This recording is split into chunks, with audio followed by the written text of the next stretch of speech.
that are first-round talent to keep an eye on. And then next week, on our final draft preview, the night before the draft, I will be giving you my complete first-round mock draft. So, for the players tonight, we start with the quarterback position.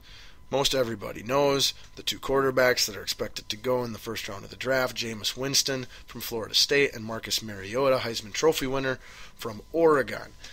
These two are real easy to find information on. If you're not familiar with them, they're super talked about. I'm not going to waste time giving you a whole lot of details on them. I'm simply going to let you know that those are the two quarterbacks that will be taken in the first round. Very unlikely that a third quarterback will be taken in the first round. However, it is possible that between 20 and 32, someone could make a reach on the third quarterback in the draft.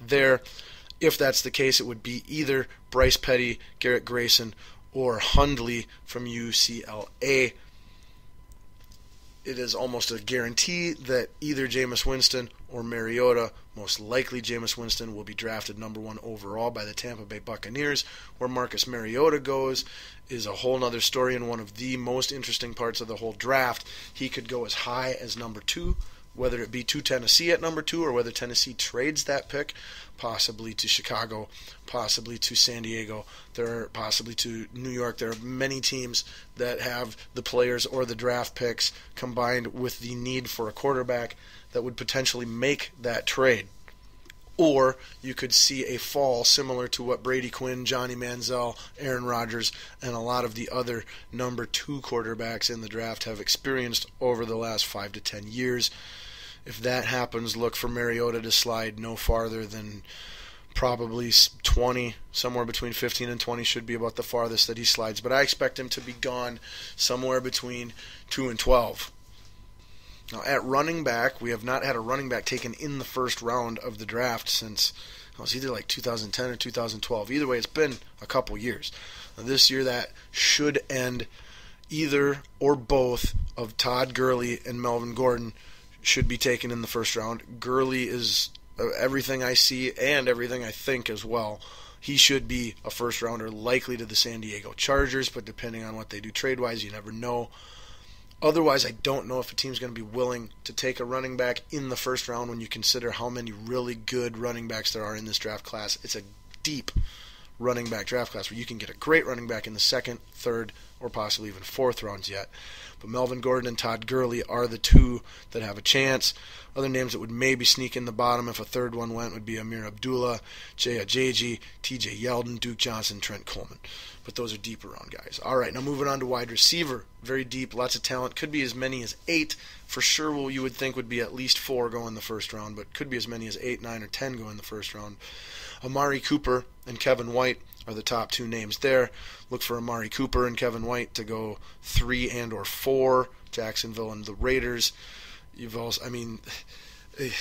These two guys, the second one who goes, no one knows who the first one's going to go. They're both pretty highly debated. But the second one won't go past 10, 11, 12. We've also got Devontae Parker in there, guaranteed top 15 pick, I'm pretty sure. Beckham Green Jr., Beckham, yeah. Is it Dorial Beckham Green? Yes, Dorial Beckham Green. That's the wide receiver's name. He's a beast. He's got some off-field issues. Could go first round, maybe second. Jalen Strong from LSU, another first to second round talent at wide receiver. Rashad Perryman rising up draft boards at wide receiver. Devin Smith, also a potential first or second rounder. And Nelson Aguilar of USC, he's also rising up a lot of draft boards too. Tons of wide receivers. That's Funchess, Lippett, Nelson, Coates, there's all kinds of wide receivers. So you can get a great wide receiver in second, third, and fourth rounds of this draft too. At tight end, there is only one tight end, and that's Max Williams from the Gophers. He'll either go first round or second round, but he will be the first tight end off the board. Not sure if he goes first round, though. We might have a tight endless first round. At offensive line, the value is really on players who can play multiple positions. You got Brandon Scherf, a guard who can play tackle out of Iowa. He's the number 1 consensus offensive lineman. Lale Collins is a tackle who can play guard. You got Eric Flowers from Miami. He's a huge guy. Andres Pete from Stanford, a tackle. DJ Humphreys and Clemmings, Agbui, Jake Fisher, all tackles. that could go in the first round, possibly second. Interior lineman Cameron Irving of Florida State, because he can play guard, center, and tackle, even though he played mostly center last year at Florida State. He should also be a first-round draft pick. Moving to the defensive side of the ball quick and then wrapping up the show, we'll start at the safety position where there really is only one first-round talent, and that is, I think it's Landon Collins. I just have L. Collins written down here, but Collins, safety. There are two L. Collinses. One's a tackle. His name's Lyle or Lyle. It's L-A'-E-L. He's the tackle. And the other one, which I believe is Landon, he's the safety. So he's your first-round safety, and there really are no other first-round safeties. Cornerback, you've got plenty of first-round worthy safeties, but they might go fast. It's a deep cornerback draft this year, but they're going to go fast, and when they're gone, they're gone. You got Trey Waynes as the head of the class, followed by, in no particular order, Marcus Peters, who has a little off-the-field issues. Otherwise, he would maybe be the top of the class. Jalen Collins and Byron Jones, to me, both size-wise, physically, they're the two that impress me the most as athletes. You've also got Kevin Johnson, who is quite good. P.J. Williams is very talented, dropping down because of off-field character issues a little bit. You've also got Eric Rowe storming up draft boards out of nowhere here now as of the last couple weeks. So, again, very deep at cornerback, but I don't know, come second round, they're probably all going to be gone by the end of the second round. So if you want one, you better get them in the first two rounds. Inside linebacker, on the other hand, if you want one, you should wait until the second or third round, because that's when they're going to go, and there's a good 4 or 5 that are pretty good, but none of them that are really first-round talent. You've got McKinney and Perryman, Eric Kendricks from UCLA, who I'm hoping the Vikings can get in the second or third round. You've also got Stephen Anthony and Paul Dawson as your inside linebackers. However, very likely that none of the inside linebackers go in the first round as well, at least none that I said. Outside linebackers is a different story. Outside linebackers are in hot demand because they are pass rushers, and pass rushers have huge demand in the draft. Your top pass rushers at outside linebacker are Randy Gregory from Nebraska, who got into some trouble. Vic Beasley, who is one of my personal favorites. I think he is a beast, as well as Bud Dupree, just physically off the charts. Shane Ray is one of most people's top pass rushing outside linebacker / defensive ends. However, he is way too freaking tiny to play defensive end in the NFL, period. He will be used strictly as a 3-4 speed rushing outside linebacker, but he has great pass rushing skills. Shaq Thompson of Washington, who plays linebacker, running back, and could possibly play safety, is also a potential first-round pick, but I think he's more of a value pick in your second and third rounds because of his versatility. Over at defensive end, you've got Leonard Williams, who some argue will be a defensive tackle, but has played defensive end. He is the best defensive player in the draft from USC, defensive lineman. Look for him to go somewhere between 2 and 5, and whoever gets him will be getting a great 10 to 15-year perennial Pro Bowl anchor of your defensive line wherever you choose to use him at. The next best pass rusher at defensive end then is believed to be Dante Fowler Jr. He could go as high as 2 or 3.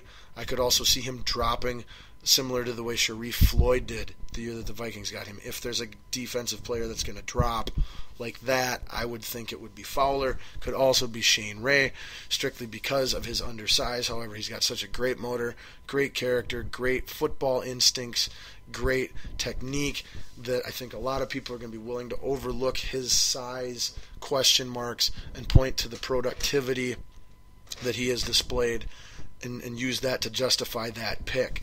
You've also got a guy who I just call OO. It's like Ogabadugidi Ogabalagala, something like that. I can't pronounce the dang name. He could go first round defensive end, but he's more that next tier, that second round, third round guy, as well as Preston Smith. Those would be the other ones that could maybe go first round, but definitely more likely second round. And then finally, wrapping up our player preview at defensive tackle, the number one guy on my board is Danny Shelton. He is an ideal nose tackle. However, he can also play in a 4-3. He is the best all-around defensive tackle in the draft. The other guys are a little more scheme-specific. If you run a 4-3, your next ranked defensive tackles would be Malcolm Brown from Texas and Eddie Goldman from Florida. and possibly Eric Armstead. However, if you run a 3-4 defense, then you love Eric Armstead. The guy's like 6'7", 295, 300 pounds, and can play any of the three front positions on your D-line in a 3-4, so he's really high on a lot of people's boards. I haven't seen him dropping lower than San Francisco to 15 on very many mock drafts in almost every top 20. So that's a hot name. If you're mocking, just make sure you got him going to a 3-4 team. And then the other 3-4 defensive tackle / nose tackle that is really high up would be Jordan Phillips. This guy is a freak physically and talently. However, his motor and his football IQ has not always lived up to the talent level from week to week when he's gaming in college.